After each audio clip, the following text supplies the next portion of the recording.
Amsal 19 ayat 20 mengatakan, dengarkanlah nasihat, terimalah didikan, supaya kau menjadi bijak di masa depan.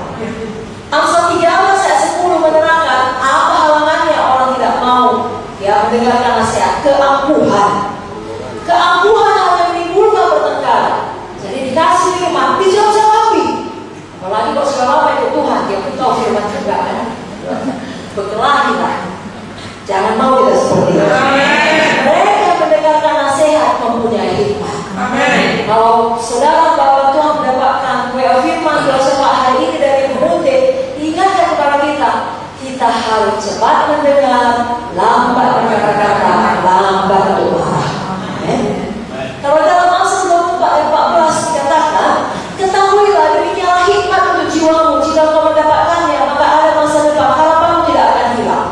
Jadi kalau kita mendengarkan nasihat, kita punya hikmat. Kalau kita punya hikmat, ada masa depan.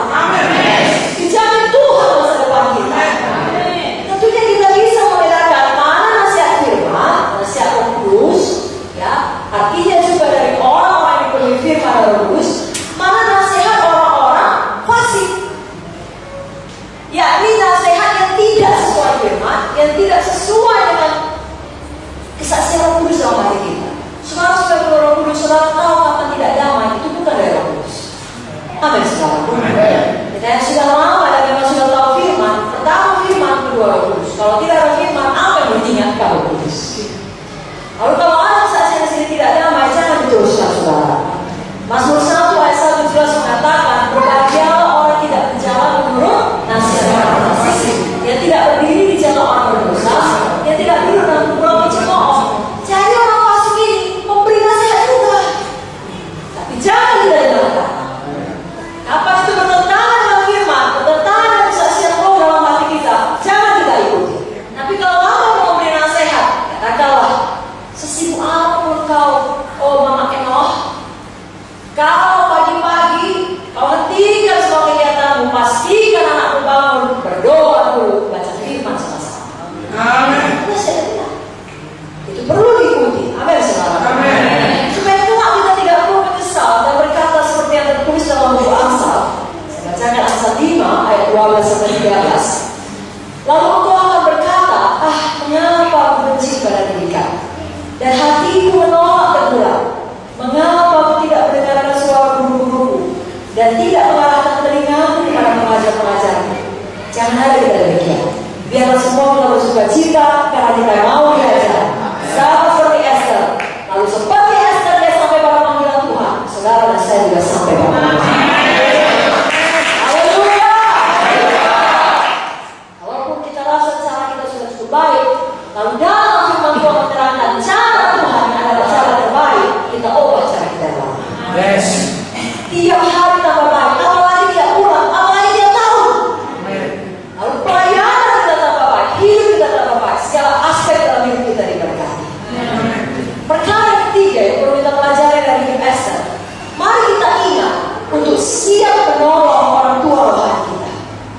Saya bacakan Esther 4 ayat 1 sampai 5. Setelah Mordekai mengetahui segala yang terjadi itu, dia mengoyakkan pakaiannya, lalu memakai kain kabut dan abu. Kemudian keluar berjalan di tengah-tengah kota sambil melolong dengan nyari dan pedih. Saudara bisa bayangkan manusia melolong. Dengan impian datang dia sampai ke depan pintu gerbang istana raja. Karena seorang pun tidak boleh masuk pintu gerbang istana raja dengan berpakaian kain kabut. Di tiap-tiap daerah kemana tita dan undang-undang raja telah sampai, ada perkampungan yang besar di antara orang Yahudi, serta kuasa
mendoakan kita, yang sudah mengutus kita, mendidik kita, atau melakukan hal apa saja untuk menolong kita. Apalagi ketika mereka butuh pertolongan